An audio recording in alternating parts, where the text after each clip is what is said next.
Le Vietnam vient d'approuver une ligne ferroviaire à grande vitesse de 1500 km. Et pour la première fois dans la région, un pays construit une infrastructure majeure selon ses propres conditions, et non celles de Pékin. Cette décision à elle seule est sur le point de redessiner toute la carte économique de l'Asie du Sud-Est. Voici pourquoi c'est important. Pour comprendre pourquoi cette ligne ferroviaire est si importante, il faut comprendre la position actuelle du Vietnam dans le monde. Le Vietnam est l'une des économies à la croissance la plus rapide de la planète. En 2023, le pays a attiré plus de 36 milliards de dollars d'investissements étrangers, soit plus que tout autre pays d'Asie du Sud-Est par habitant. Des entreprises comme Samsung, Intel et Apple ont investi des milliards dans des usines vietnamiennes. Pourquoi? Parce qu'un changement majeur est en cours. Pendant 30 ans, le monde a tout fabriqué en Chine. Main-d'œuvre bon marché, chaîne d'approvisionnement efficace, ports gigantesques. C'était parfaitement logique. Mais ensuite, les choses ont commencé à changer. Guerre commerciale, Covid, hausse des coûts, et soudain, toutes les grandes entreprises du monde ont commencé à se poser la même question. Que se passe-t-il si nous ne pouvons plus compter sur la Chine? Pour des centaines d'entreprises, la réponse a été le Vietnam. Samsung fabrique plus de la moitié de ses smartphones mondiaux ici même, au Vietnam. Apple a déplacé la production des AirPods et des MacBooks ici. Nike, Adidas, LG, la liste est longue. Le Vietnam est devenu ce que les experts appellent le centre China Plus One. L'idée est simple. Ne mettez pas tous vos œufs dans le même panier. Gardez une partie de la production en Chine, mais construisez un plan B, un second foyer, ailleurs. Et le Vietnam a levé la main. Mais voici le problème. Le Vietnam a la forme d'un S long et étroit. Il s'étend sur 1650 km du nord au sud, soit à peu près la même distance qu'entre Londres et Varsovie en voiture. Et pendant des décennies, transporter des marchandises sur toute cette longueur a été lent, coûteux et peu fiable. La construction du chemin de fer actuel a commencé sous la domination coloniale française en 1899 et a pris près de 40 ans à être achevée, son infrastructure ayant été conçue pour un monde qui n'existe plus. Aujourd'hui, les trains sur cette voie avancent à une vitesse moyenne de seulement 50 km par heure. Le trajet de Hanoï à Ho Chi Minh Ville prend entre 30 et 35 heures.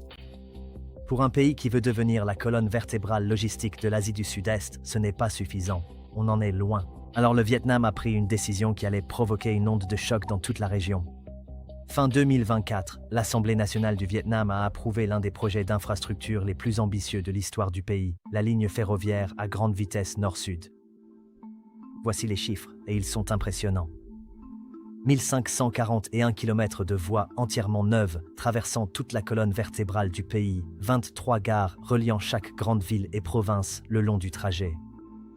Une vitesse maximale de 350 km par heure, c'est plus rapide que la plupart des vitesses de croisière des avions commerciaux au-dessus des terres. Le trajet de Hanoï à Ho Chi Minh Ville, réduit de 35 heures à seulement 5 heures et 20 minutes. Le prix estimé s'élève à environ 67 milliards de dollars. Pour mettre cela en perspective, c'est à peu près l'équivalent du PIB entier d'un pays de taille moyenne comme la Croatie ou le Kenya investi dans un seul corridor ferroviaire. Mais voici ce qui rend ce projet véritablement différent de tous les autres projets ferroviaires en Asie du Sud-Est actuellement. Le Vietnam a fait un choix délibéré et stratégique de privilégier un financement domestique par le biais d'obligations d'État et d'investissements publics. Le vice-ministre des Transports a été très clair à ce sujet. Le Vietnam veut éviter les prêts assortis de conditions. Des partenaires étrangers pourraient tout de même être impliqués. La Chine est même envisagée pour certaines parties du projet. Mais le changement clé est le suivant. C'est le Vietnam qui fixe les conditions et non qui les subit. C'est une position fondamentalement différente de tout ce que nous avons vu auparavant dans cette région. Les travaux devraient commencer entre la fin 2026 et 2027, avec les premiers tronçons prévus pour être achevés d'ici 2035. Et pour la technologie et l'ingénierie, le Vietnam s'est tourné vers le Japon et l'Europe. Le système Shinkansen du Japon, la référence mondiale du train à grande vitesse, fonctionne depuis plus de 60 ans sans qu'aucun passager n'ait perdu la vie. C'est un record de sécurité que presque rien d'autre au monde ne peut égaler. Le Vietnam veut cela.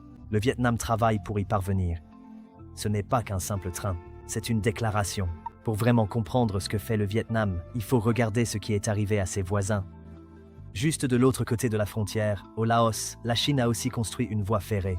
Le chemin de fer Laos-Chine a été inauguré en décembre 2021. Il a coûté près de 6 milliards de dollars et le Laos, l'un des pays les plus pauvres d'Asie, a contracté une dette énorme pour le réaliser. Une grande partie des prêts de construction provenaient de la Banque d'import-export de Chine. La voie ferrée a été construite presque entièrement par des entreprises chinoises avec des ouvriers chinois sur des rails à écartement standard chinois. Ce dernier point est plus important que la plupart des gens ne le pensent. L'écartement standard chinois est légèrement différent de l'écartement standard international, ce qui signifie que les trains d'autres pays ne peuvent pas simplement circuler sur ces rails. Si vous voulez utiliser le chemin de fer Laos-Chine, vous devez suivre les règles chinoises, point final. Et qu'est-il arrivé ensuite? Le Laos fait maintenant face à une grave crise de la dette. Le pays doit tellement d'argent à la Chine que certains économistes décrivent la situation comme une dépendance à la dette ou, pour garder les lumières allumées, le Laos doit continuer à faire des concessions à Pékin. Quel genre de concessions? On parle de droits sur les ressources, de droits fonciers, d'accès au port, d'un transfert lent et discret de l'influence d'un petit pays vers son créancier bien plus grand. C'est ce que les analystes appellent la diplomatie du piège de la dette. Or, la Chine conteste cette interprétation. Pékin affirme qu'il ne fait qu'offrir un financement au développement auquel les pays pauvres n'auraient pas accès ailleurs, et il y a une part de vérité là-dedans. Les banques occidentales ne se bousculent pas vraiment pour financer des chemins de fer dans des pays enclavés au cœur de la jungle. Certains économistes vont plus loin, affirmant que la crise du Laos est autant liée à sa propre mauvaise gestion budgétaire qu'aux prêts chinois. Mais le résultat, quelle qu'en soit la cause, est indéniable. Le Laos est en difficulté et le chemin de fer, au lieu de dynamiser l'économie du pays, a surtout profité aux fret chinois transitant par le corridor.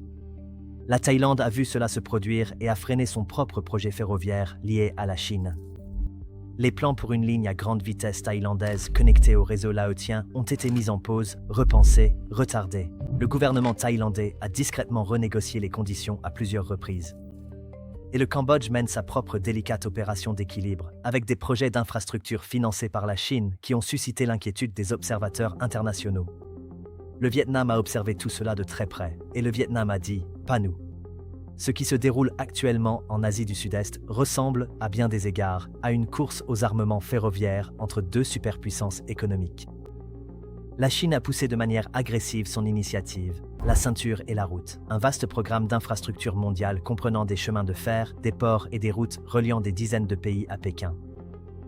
C'est le plus grand programme d'infrastructures de l'histoire de l'humanité. Certaines estimations évaluent l'investissement total à plus de 1000 milliards de dollars dans plus de 140 pays.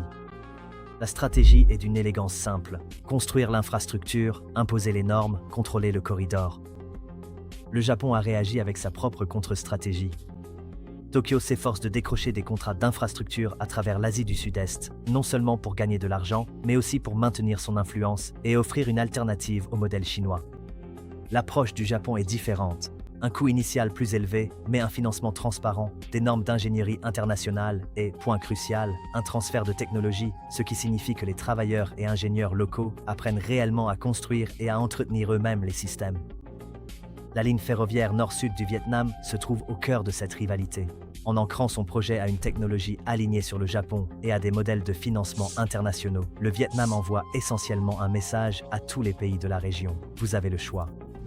Et les répercussions géopolitiques sont considérables. Si le chemin de fer du Vietnam réussit, s'il tient ses promesses de rapidité, d'efficacité et d'indépendance financière, il deviendra un modèle. La Thaïlande, l'Indonésie, les Philippines, tous vont observer.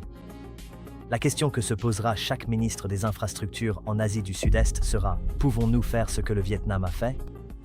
Et les entreprises qui affluent déjà au Vietnam sont elles aussi très attentives, car voici ce qui va changer. Avec une colonne vertébrale de 350 km/h traversant le pays du nord au sud, les marchandises produites dans les usines du nord du Vietnam, près de Hanoï et du port de Haiphong, peuvent désormais rejoindre les réseaux de distribution du sud du Vietnam en quelques heures et non plus en plusieurs jours. Cela change complètement le calcul de la chaîne d'approvisionnement pour chaque fabricant du pays. Une entreprise fabriquant des composants à Hanoï peut désormais servir des clients à Ho Chi Minh Ville et inversement, avec une rapidité comparable au fret aérien, mais à une fraction du coût. Pour les entreprises mondiales déjà présentes ici, c'est un multiplicateur. Pour celles qui envisagent encore de s'installer, cela pourrait être le facteur décisif. Mais si l'on prend encore plus de recul, il y a un enjeu bien plus vaste ici. Le Vietnam ne construit pas seulement un chemin de fer national. Il se positionne comme la principale porte logistique pour toute la sous-région du Mekong. Le Mekong relie 6 pays, la Chine, le Myanmar, le Laos, la Thaïlande, le Cambodge et le Vietnam. C'est l'un des corridors fluviaux et commerciaux les plus stratégiques au monde, transportant chaque année des centaines de milliards de dollars de marchandises. Actuellement, une grande partie de ce commerce, en particulier les biens manufacturés à destination des marchés mondiaux, doit composer avec des réseaux logistiques fragmentés, lents et coûteux. Le train à grande vitesse du Vietnam change complètement la donne. Imaginez des marchandises produites au Cambodge ou dans le sud du Laos, chargées sur des réseaux de transport connectés, alimentant le corridor ferroviaire du Vietnam à Da Nang ou Hanoï, puis descendant vers les ports de Ho Chi Minh Ville pour être exportés dans le monde entier. Les ports vietnamiens, en particulier La Quyen près de Haiphong au nord et le complexe portuaire en expansion de Kai Meap au sud, sont déjà en cours de modernisation pour gérer des volumes de fret nettement plus importants. La ligne ferroviaire relie efficacement les deux principaux pôles portuaires du Vietnam grâce à une colonne vertébrale à grande vitesse. Et si le Vietnam parvient à attirer sur son corridor le fret de la sous-région du Mekong, des marchandises qui transitent actuellement par des routes dominées par la Chine, il s'approprie à la fois la valeur économique et l'influence géopolitique qui découle du statut de nation de transit. C'est ce que les stratèges veulent dire lorsqu'ils affirment que le Vietnam est en train de bâtir un nouveau centre de gravité pour le commerce d'Asie du Sud-Est, et la Chine observe tout cela de très près, car un Vietnam qui contrôle le corridor logistique du Mekong est un Vietnam capable d'opérer indépendamment de l'écosystème d'infrastructures de Pékin, un Vietnam qui offre aux pays voisins une route alternative vers les marchés mondiaux, un Vietnam qui devient lentement, méthodiquement, un contrepoids dans la région. Ce n'est pas qu'une question d'économie, c'est une question de pouvoir. Le chemin de fer à grande vitesse nord-sud du Vietnam est prévu pour une mise en service progressive, avec des sections clés ciblées pour 2035 et l'ensemble du corridor opérationnel d'ici la fin des années 2030. Ce n'est pas pour demain, ce n'est même pas pour bientôt. À l'échelle des infrastructures nationales, beaucoup de choses peuvent changer. Les coûts peuvent dépasser les prévisions, la politique peut évoluer. Les défis naturels dans un pays composé de montagnes, de rivières et de côtes tout au long du tracé mettront à l'épreuve chaque ingénieur impliqué. Mais la décision a été prise. Les fonds sont en train d'être alloués. Le terrain est en train d'être préparé. Et pour la première fois depuis des années, une nation d'Asie du Sud-Est construit son propre avenir selon ses propres conditions, sans remettre les clés à quelqu'un d'autre. La vraie question n'est pas de savoir si le Vietnam peut construire ce chemin de fer. La vraie question est, que va-t-il arriver aux pays voisins qui ne l'ont pas fait? Le Laos est déjà fortement endetté. La Thaïlande est encore en pleine réflexion. Et le réseau des nouvelles routes de la soie de la Chine, malgré son ampleur, commence à rencontrer une résistance inattendue de la part de pays qui ont observé leurs voisins et décidé que le prix à payer était trop élevé. Le Vietnam est peut-être un petit pays sur la carte, mais parfois, les mouvements les plus puissants en géopolitique se font discrètement, 1 kilomètre de voie ferrée à la fois. Si vous voulez comprendre le prochain grand bouleversement des chaînes d'approvisionnement mondiales, gardez un œil sur cette ligne de 1500 km. Ne manquez pas la prochaine vidéo affichée à l'écran. Abonnez-vous, et on se retrouve là-bas.